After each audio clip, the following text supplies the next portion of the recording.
Welcome to another episode of the Peak Potential Success Show. My name is Fong. I'm an entrepreneur, business strategist, real estate investor, speaker, and also a best-selling author. And every single day, I help others unlock potentials and guide them to succeed. Today on the show, we have a great guest. He's somebody I've had the pleasure of working with for the last, 6 months, a year? Actually, Yeah, over a year now. it's over a year now.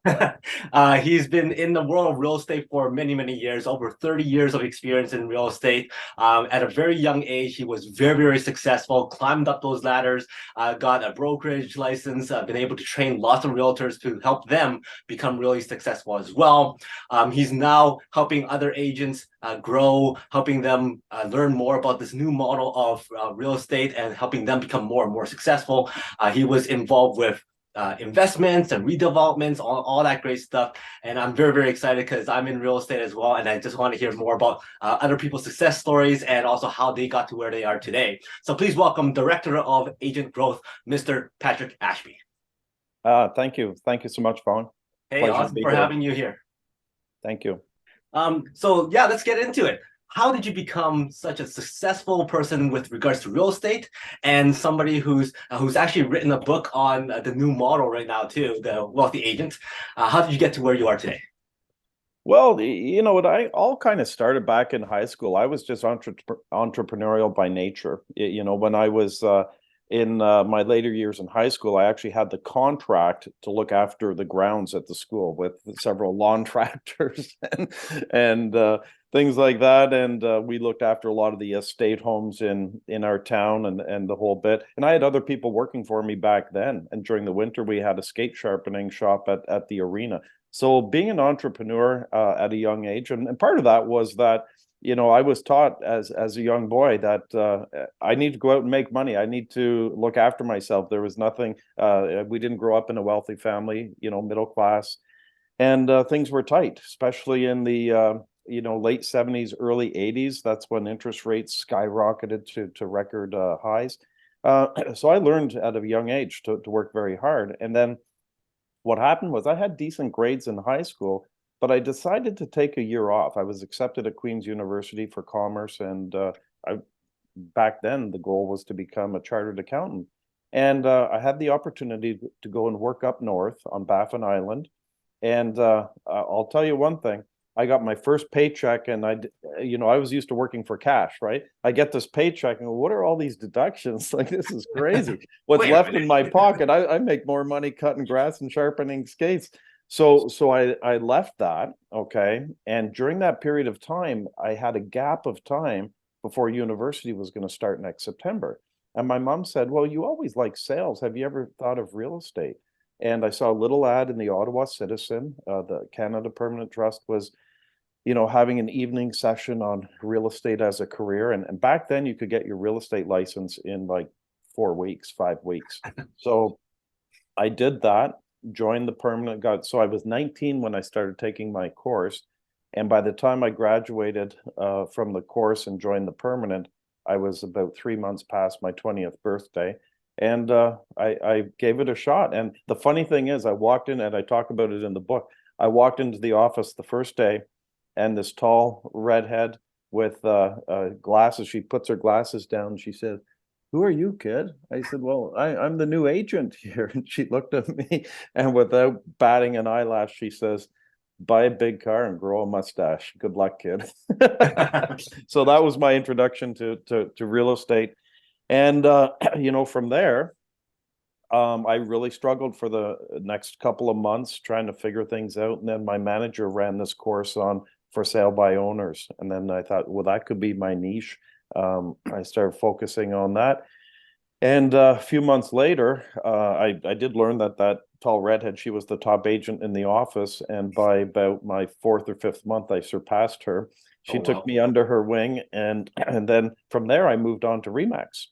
Oh, And because back then Remax was the disruptive model. If you knew that you could sell real estate, you're going to put more money in your pocket under the Remax model. So I moved to Remax, not really realizing that it was the big disruptor of the day. I talk about that in the book as well, and had a great career there. Moved into commercial real estate, and then As we got into the 90s, I really just started focusing on personal investing, redeveloping properties and the whole bit, and moved to London, Ontario.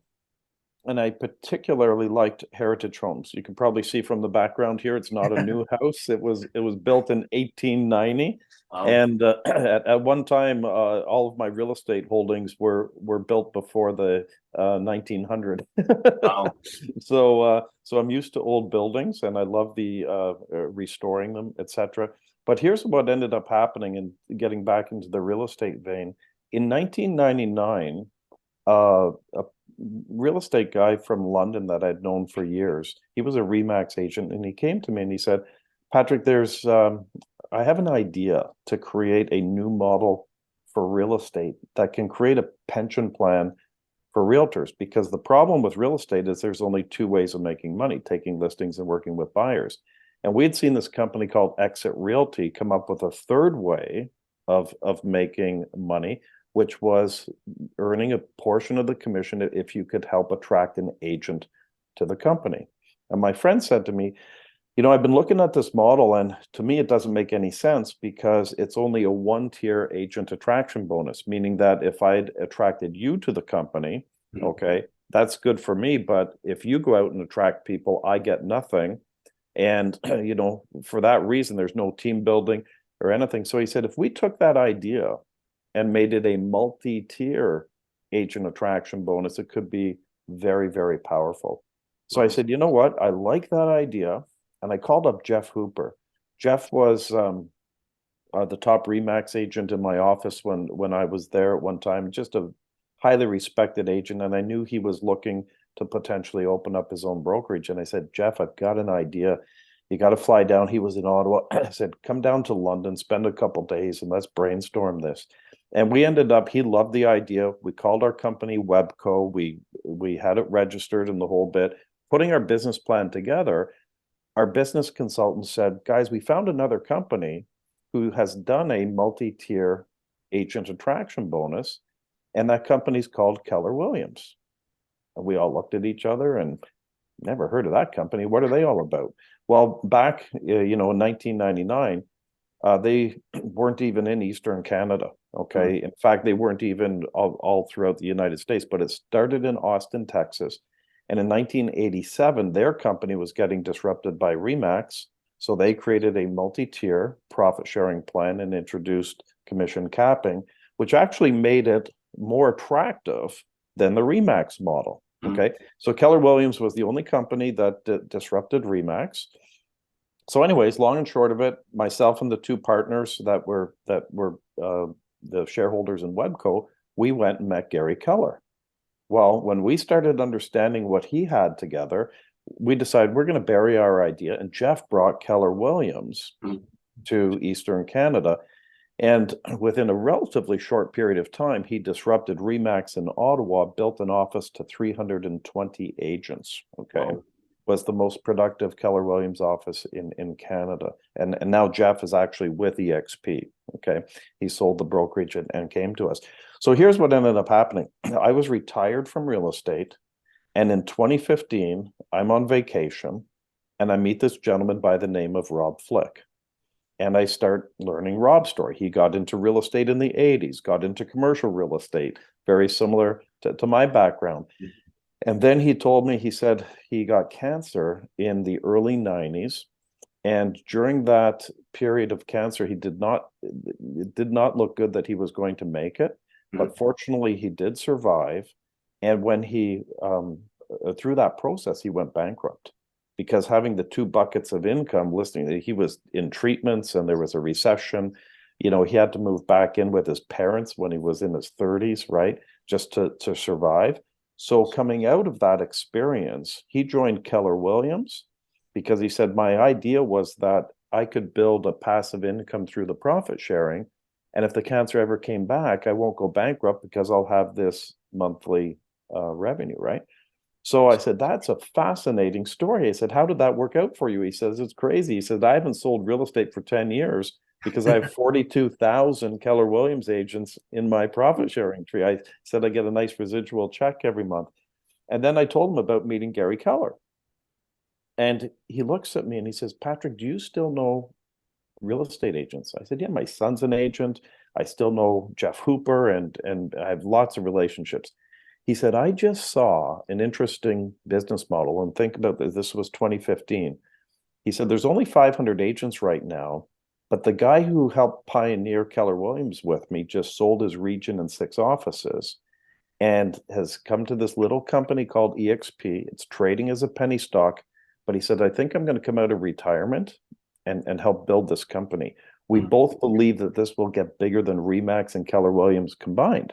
I said, Wow. well, why is that? He said, because it has stock ownership and they've taken the Keller Williams profit sharing model and turned it into revenue share. And I said, well, what's all that about? He says, well, the real estate industry is all about franchises. And if you take a look at Blockbuster, Blockbuster once had 9,000 stores Mm. all around the world. Okay. And try and find a Blockbuster today. I think there's one that's a museum or One something, left. right? There's a documentary on it, right? But what put them out of business? Netflix. Mhm. So he said, you know, how Gene Frederick explained it to his wife, he said, honey, if you were to have the opportunity to buy a Blockbuster, would you do that knowing that Netflix is around? And she said, no. He said, well, we own 6 Blockbusters, and I just found Netflix. Okay, so that's when they sold out, came to EXP. And during that period of time in 2015, the company made some adjustments to their stock program to Mm. attract the top producers. So Gene and Rob went out there and pioneered it.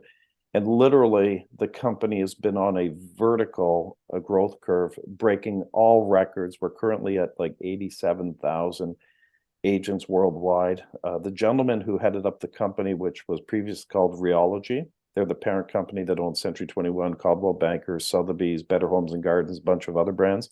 They're the largest real estate conglomerate in the world. Well, 2 years ago, he learned about EXP and he came in as our chief growth officer. And during COVID, he's opened up over 20 countries for us.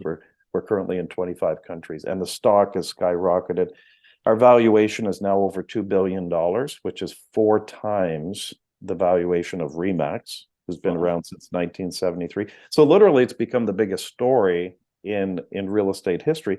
And the reason I wrote the book that you so kindly helped me put together, I could not have done that on my own. And your expertise really helped in me formulating the ideas to get the message across. But you know, when you take a look at what's happening, it's history in the making. It's a company that has already surpassed Remax in the United States, yet most real estate agents are kind of like confused about it. You know, because we're a virtual model, it's something new and the whole bit. And I'm not realizing that even though we're virtual, there's hundreds of EXP offices around the world right now because some agents, some of the top producers who have some of the biggest teams in real estate actually own their building and they've just converted their office over. And we've seen several franchises just not renew their agreement and convert their office to EXP. Mm.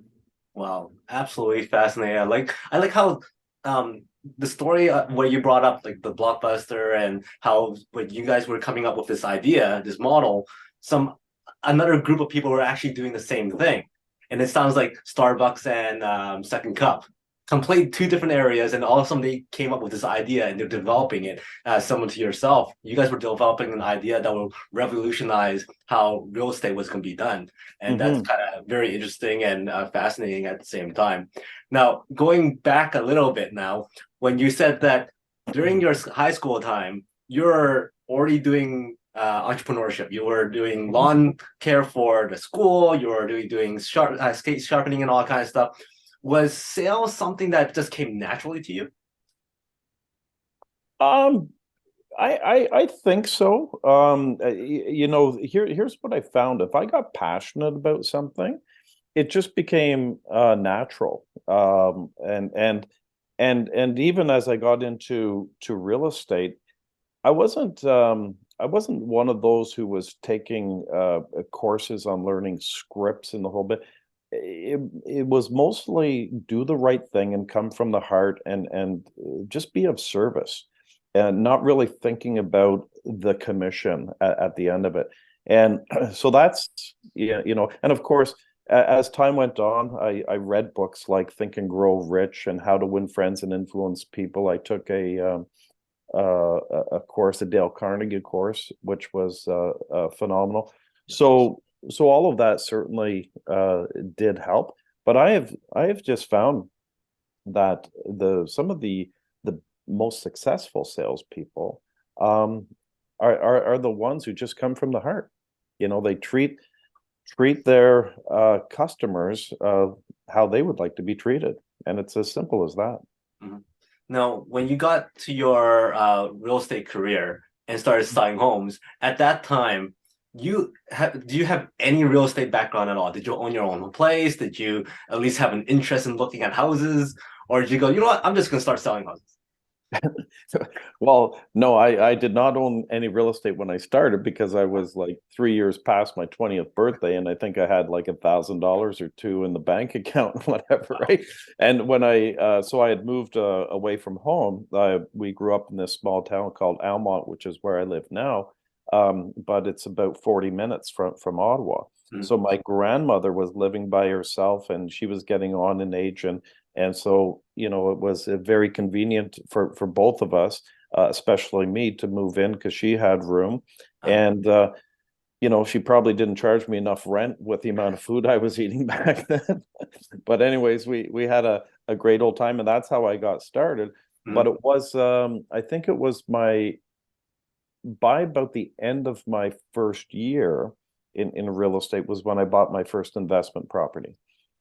And wow. and from there, I started trying to buy a property every year type of thing. Mm. Yeah. What was that first investment property like? That, well, it was kind of it was kind of it was a syndication. So here's the thing, it was a property, a group of investors that got together, and I bought a townhouse in London, Ontario, even though I was in Ottawa, but it was one of those what they call it, like a syndication of a group of investors where they bought a complete complex of, I think it was about 100-unit townhouses that were not yet condominiumized. Mm, And so we were buying in. I bought a 3-bedroom unit, and the goal was to have a law firm and property management firm in London, Ontario, take it through the process to then individually condominiumize it, mm, and then that would add value in the whole bit. So that was my first one. But then what happened after that, I got into buying kind of rundown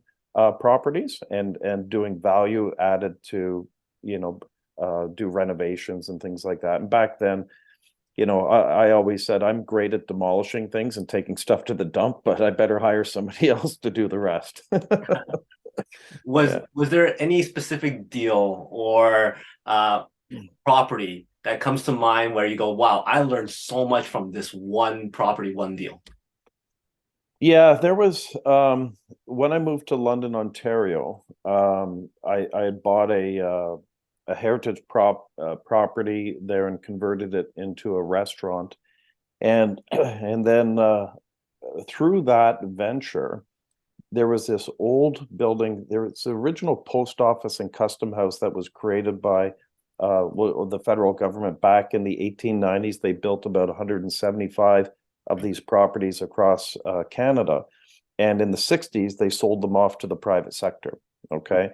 Well, there was a property in the town of Strathroy, which was just outside of London, and it had a vacant restaurant in it and dilapidated apartments above. And I thought, wow, this could be a project. And yeah, I learned a lot through that. In the end, I bought the property for 430, okay, but I ended up spending well over $500,000 in renovations, Mhm. okay, because I turned it into a boutique hotel Uh, with 8 suites on the and getting into the fire code regulations, and I did it up nice. It won awards for restoration from the government of Ontario and things like that. mm, And but wow, was it costly? Okay.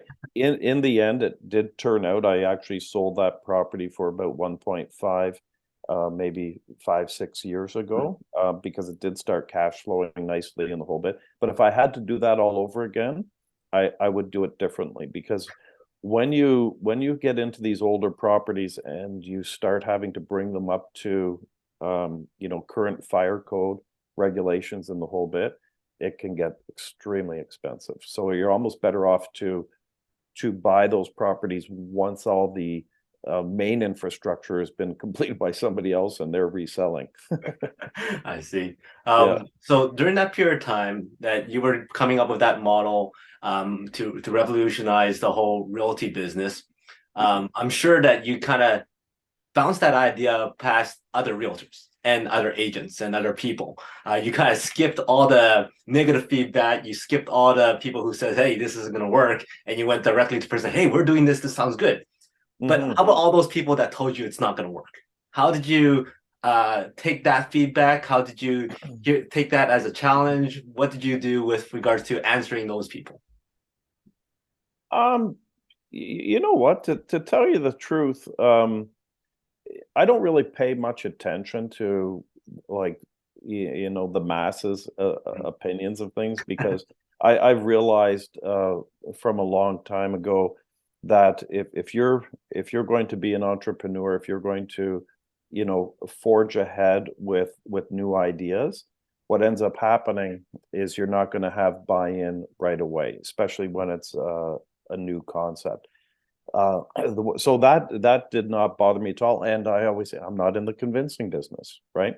Even when we started with EXP here in Ontario back in, well, I learned about it in 2015, but then when I met the founder of the company and some of the top leadership, I said, listen, we're interested in bringing this to Ontario, but it took 2 years because the company was still, even though it's a Canadian, Glenn Sanford, who founded the company, they started it in the US, okay, and they wanted to at least, get a foundation built before they came here. So when we started EXP in Ontario in midway through 2017, okay, and I really thought there would be buy-in right away.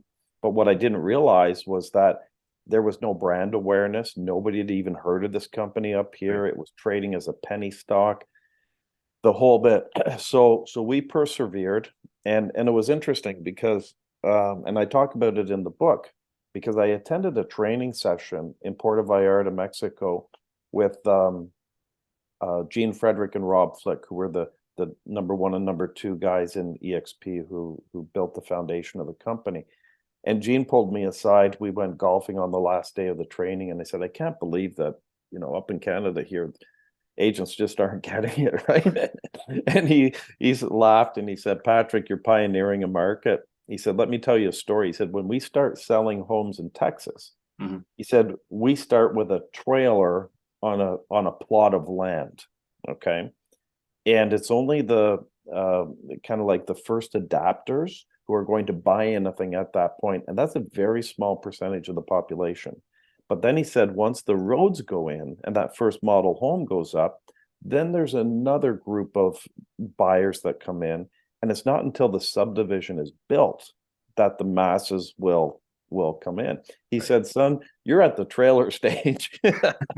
So he said, just persevere. And he was absolutely spot on, because then as we started to grow, like our team was only 8 agents after 6 months of hard work, but then another 12 months went by, it was 100 agents.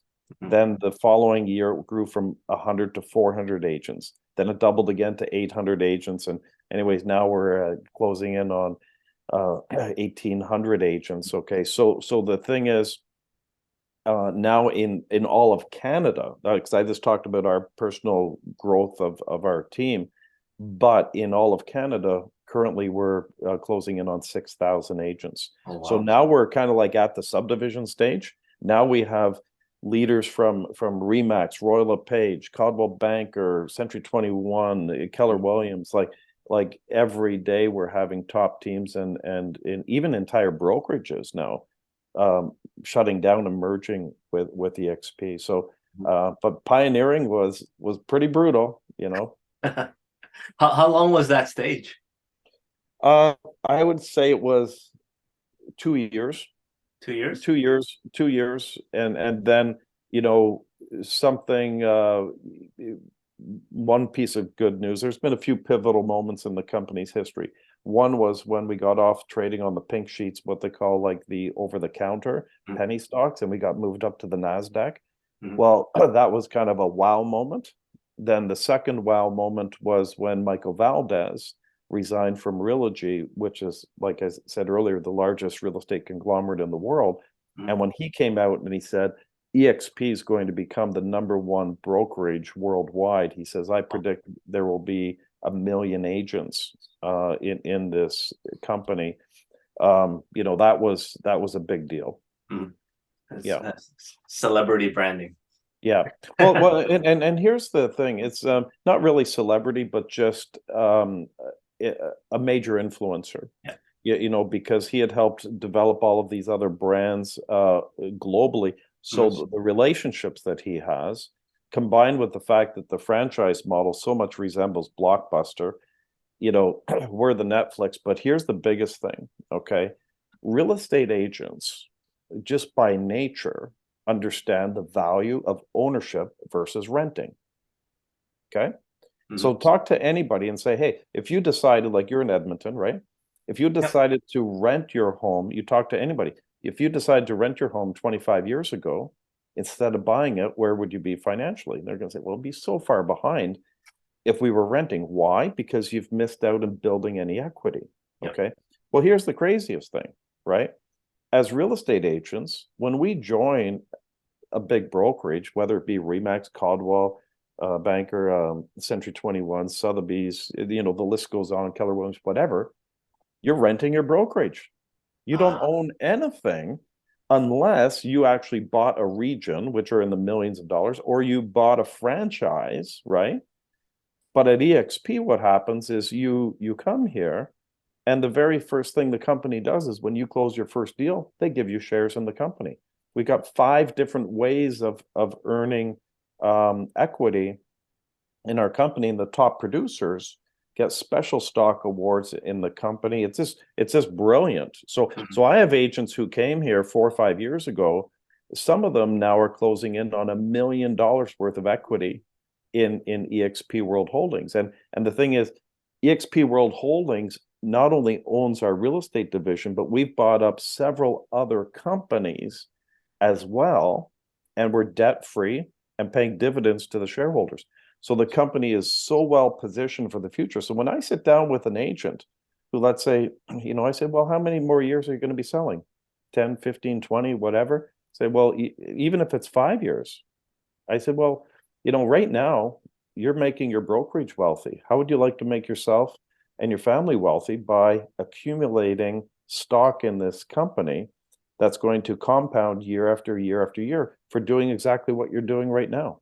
And then it literally becomes a no-brainer when people see the spreadsheet and how much money they'll save on expenses plus the equity build.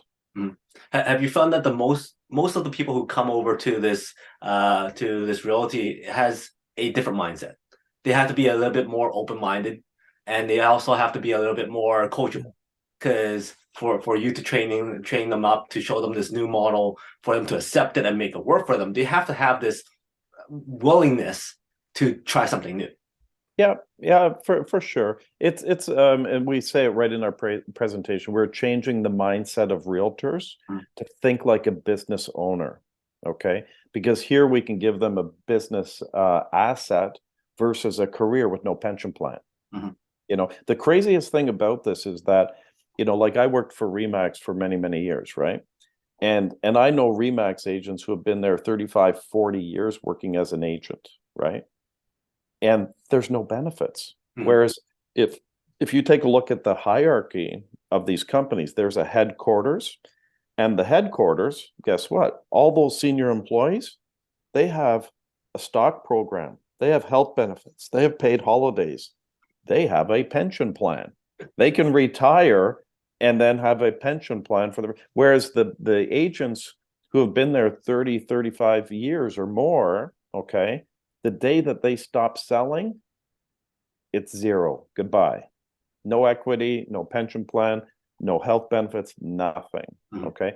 And this is where our founder said, we're going to reverse all of that. Instead of having all of these people at the top have all the benefits, we're going to get rid of the franchise headquarters. We're going to get rid of regions. We're going to get rid of bricks and mortar franchise offices. With this, we'll be able to, cut the salaried staff like in half. We'll make the company a public entity owned by the agents. Mhm. And now we can give benefits like this thing, a remarkable thing called revenue share. Okay. It's like just brilliant. Like my son right now, he's 32 years old, and last year he was able to work from Mexico for the winter. They're doing the same thing this year. He's created a team down there, but his revenue share started going over six figures like 3 years ago. Oh wow. And last year his passive income from EXP was over $500,000. So he knows that this year, even with the market shift, he can take off to Mexico knowing that he's got this residual income coming in through the passive income which is from the revenue share, Mhm. which actually gets paid by the company. It's not coming out of the agent's pockets.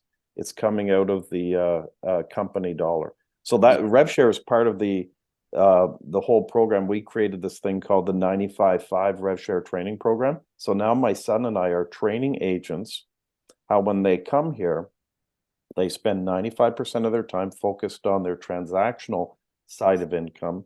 5% of their time, we train them on the system that my son and I put in place to create residual income. And it's a 3-year plan to create a 6-figure passive income.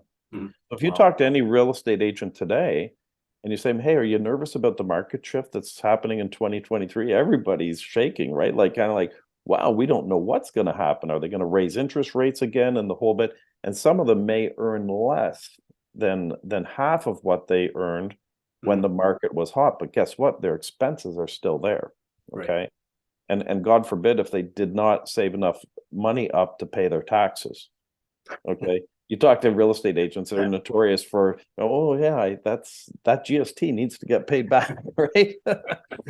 So anyways, it's, you say to these agents, hey, would having an extra 5,000 or 10,000 or, in some cases, with agents on our team, like a lot more than that, guaranteed income coming in, would that make a difference to your lifestyle? It's like, of course it would. In fact, for a lot of them, just an extra 1,500 or 2,000 a month passive income. It's like having a real estate company pay you a salary, okay, uh, every month on the same day, which is really cool. Wow, absolutely fascinating. So everything sounds perfect. It sounds like it's a no-brainer.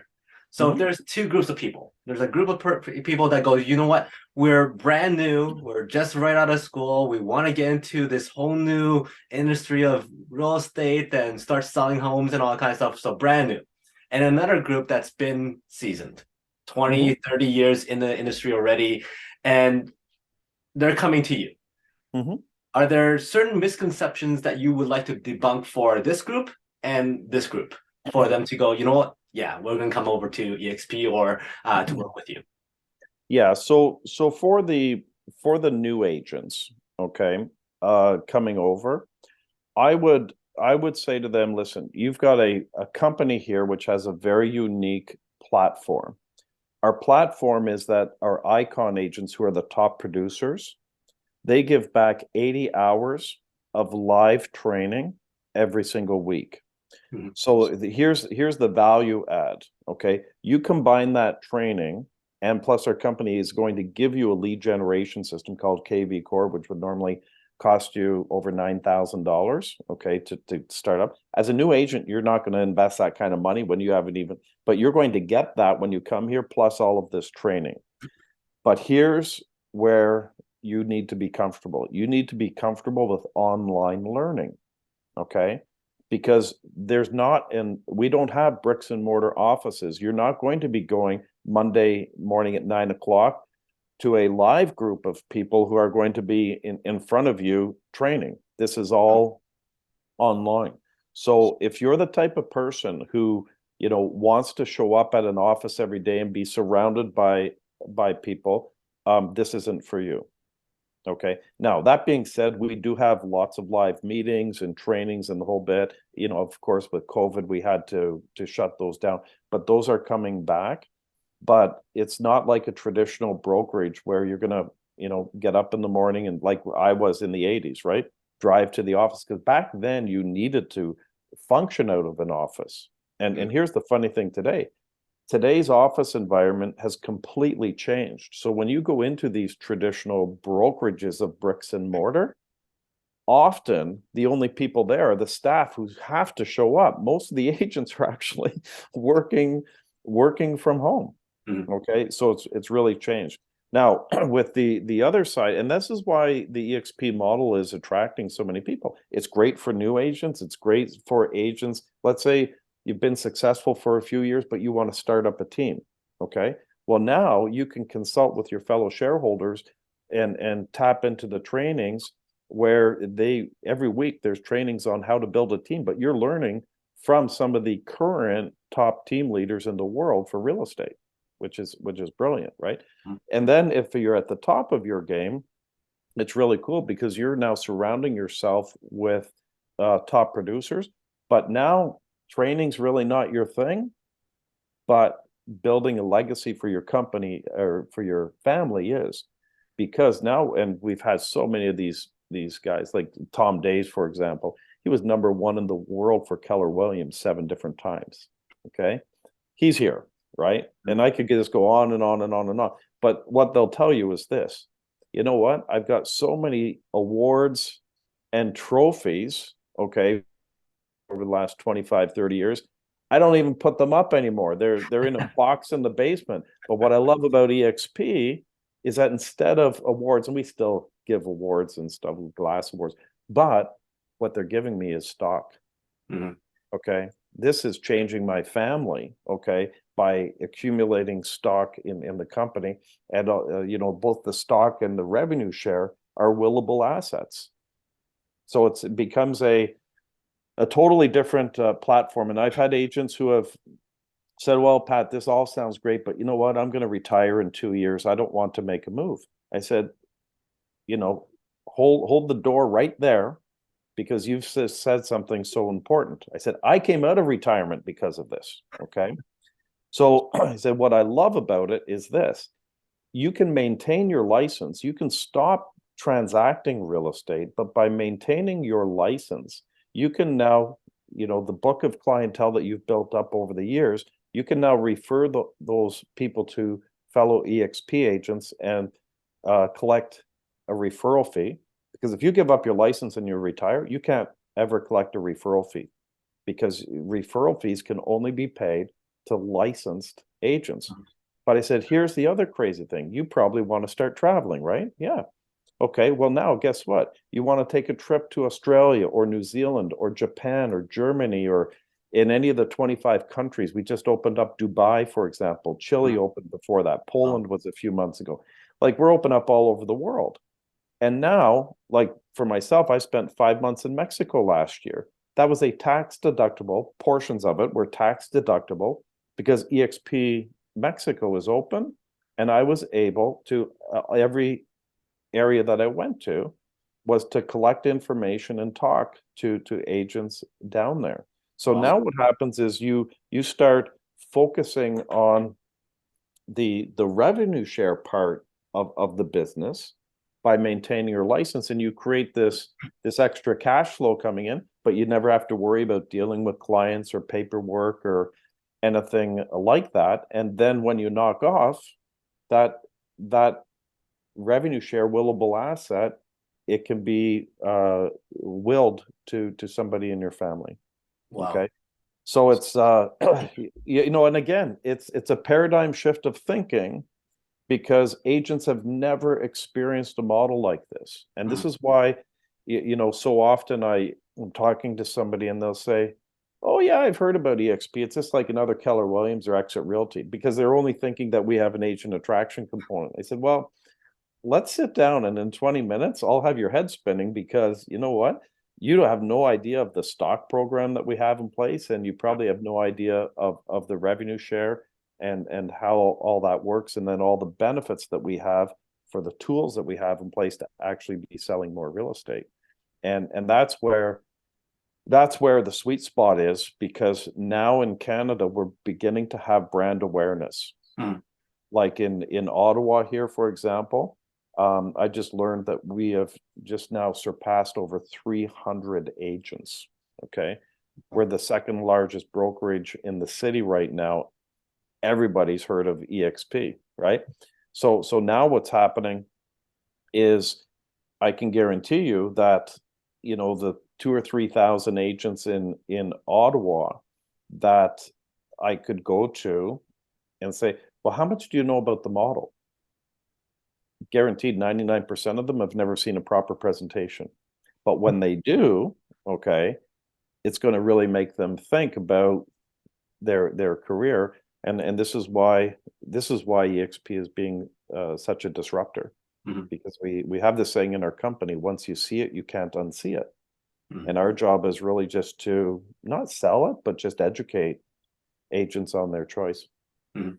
Wow, that sounds like the perfect scenario for agents and in real estate as well. So Mhm. congratulations on all that, because that is absolutely fascinating. And hearing that story it gives me a lot of the background as to where everything came from. Because throughout my that last couple of years now, I've had people who are representing EXP send in offers and giving me calls to see if I'm interested in working with them and whatnot. And now I actually go, okay, I know where you're coming from.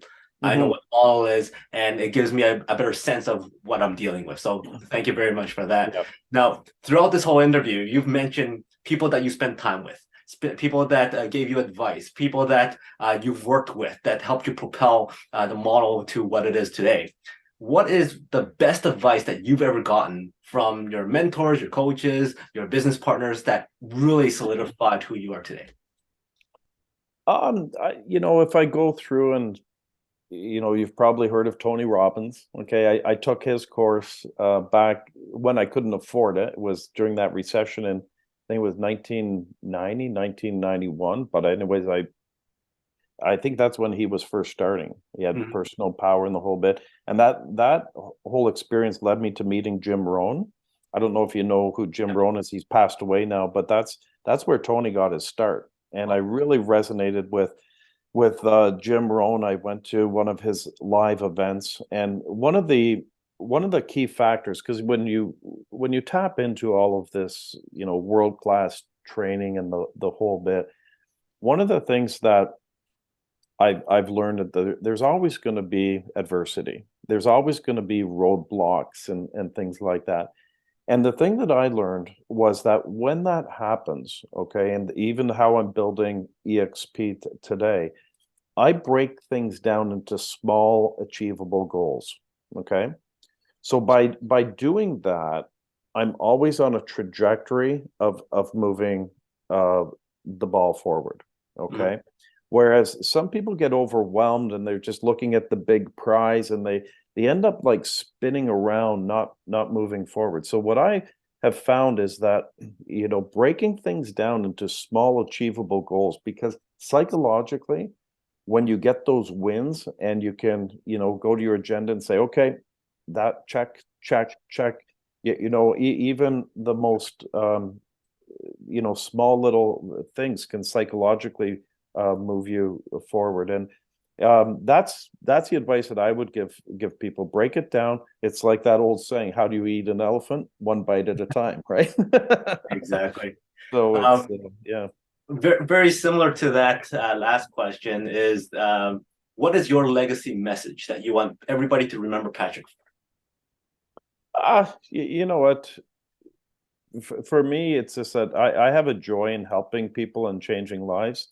Um, when when I speak with agents and I'm presenting this opportunity to them, the last thing I'm thinking about is my bank account.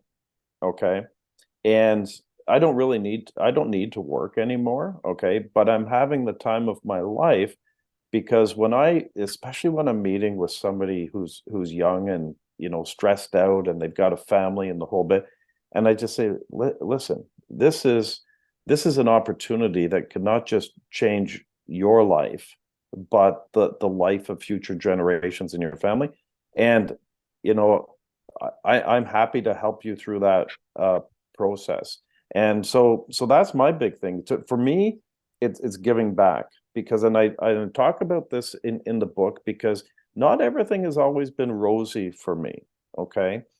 In that recession so my son Matthew, okay, my eldest son, he was born in 1990.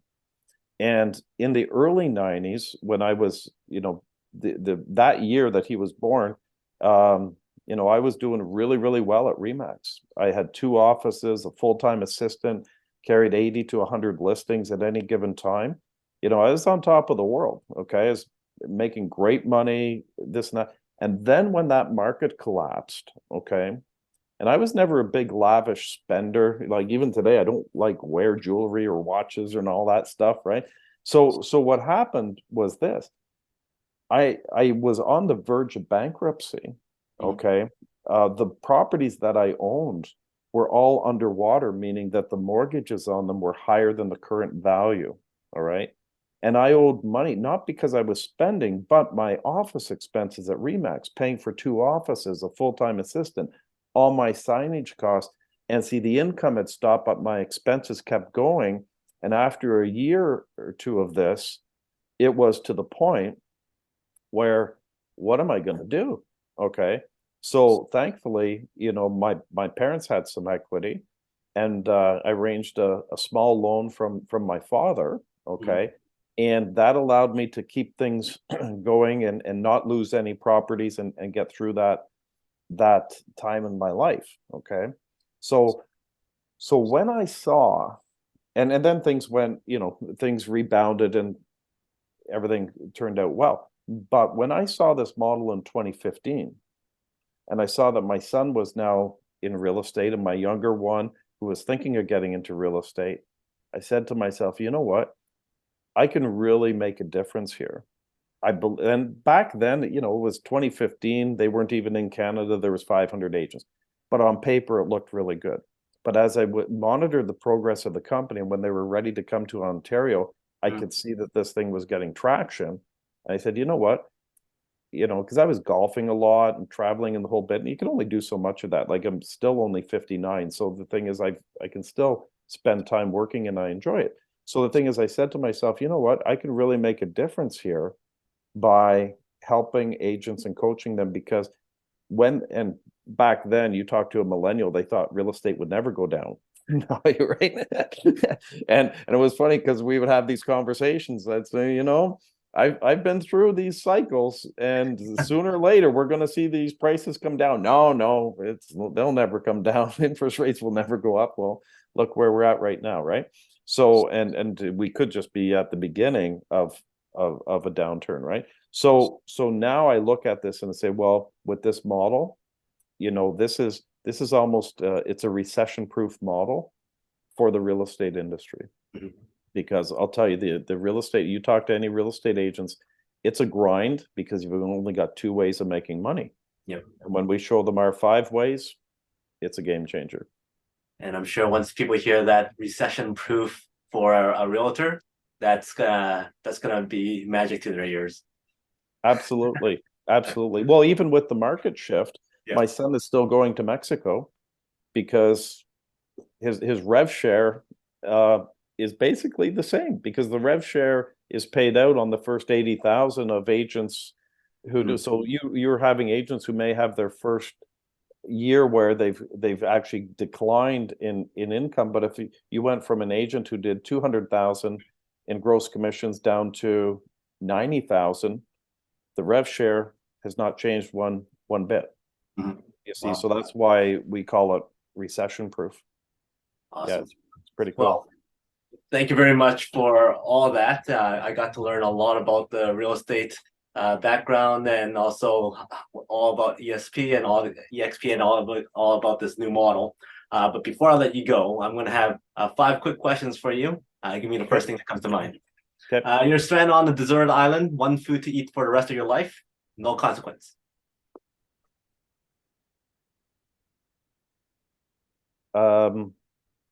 Hamburgers. Nice. You're in a road trip in a car, and there's gonna be one song that's stuck on repeat. What's that one song you don't mind listening to over and over again? Oh, it would be the Eagles song. Um, oh gosh, can't remember the name of the song, but it's we saw the Eagles in concert right before COVID in Las Vegas, and Hotel California. I think Nice. that's the name of it. Yeah. Hollywood calls and go, "Hey Patrick, we love your story. We want to do a biopic on your life. Who would you like to be casted to play you?" Oh gosh, Kevin Costner. Kevin Costner shows up at your door and goes, "Hey, guess what, Patrick? I got casted. Let's hang out. Let's get to know each other so I can play this part perfectly. Boy, I'm hungry." And then you say, "No worries, Kevin. I'm gonna go to the back now. I'm gonna fix you something nice." What's that one special dish that you can prepare? Oh, that's an easy one. A few years ago, I bought a green egg, and I have perfected the chicken dish. So well, we buy the small chickens, and I do whatever. In fact, we have friends coming over, and even though it's winter here, I have my green egg set up outside in the carriage house. Awesome. And my Yeah, last question is, what is success like? But before that, give me a number between 1 to 5. 3. 1, 2, 3. So if you had to compare success to music, how is success like music? How is success like music? Ah, gosh, that's a tough one. I think like anything else, it's just success. You have to move the ball forward, and by trying different things. And I think with music, like I have a guitar that I can barely play, but my grandfather was a musician and could play anything. And the thing is, with music, you've got to experiment. You've got to practice. You've got to find out what works and what doesn't work. And I think the same thing is with success. Awesome. So that's how success is like music. Well, once again, thank you very much for your time. If anybody wants to get in touch with you, whether it's to learn more about what EXP is like and how to become a very successful realtor is like, all that kind of stuff, what's the best way to reach out? The best way is just through my cell phone to text me or give me a call, 613-614-4229. That would be the easiest. I'm not a big social media guy. Of course, my kids are, but then my email is Patrick Ashby. Sorry, Patrick, I have to think about this. Yeah, patrick.ashby@exprealty.com. Great. And then, of course, your book. Congratulations on the book. I Thank see you. that this cover must have been inspired by your son when he was sitting in Mexico, right? Absolutely. We saw that, and the thing is, he was 3 months in Mexico. I was in five months in Mexico. And here was the interesting thing. The mornings I would do Zoom calls from the balcony. And when I'm, showing this to an agent in Toronto or Vancouver or sometimes Alberta, and I would turn around my camera and show them the Bay of Zihuatanejo, and they said, "We want what you have." I said, "Well, come and join us." Great. What's the best way for people to get a copy of this? Just through Amazon. It's on Amazon, and just put in the title, and you'll be able to order it. Awesome. Well, once again, thank you very much. Any last words from you? Well, just what, a big thank you to you, Fong, because when we started on this journey, I had no idea. I'd never written a book before, and I just found, your professionalism, but your follow-up, keeping me on track so many times. I'm you like, know, when is he gonna delete my contact? Should I ask him yeah. again? No, I can honestly say this would not have happened if it wasn't for your persistence, because we were just getting so busy dealing with agents all the time that I kept on putting it on the back burner, the back burner, the back burner. And then finally it was this fall that I said, okay, I've got to get this done. It needs to be done before Christmas. And you were brilliant in helping me through the process. So thank you. Well, thank you very much for the opportunity to work with you and see your book come to life. For everybody else, make sure you connect with Patrick, whether you're an agent or a real estate investor. I mean, like this book is great because for an agent, you get to learn about it. For a real estate investor, you get to understand how the concept works and also pick a good realtor to work with you. So I recommend it for both sides of the real estate realm. So once again, thank you very much. For everybody else, his name is Patrick. My name is Fong. Until next time, today is the day to lock your peak potential. We'll see you later.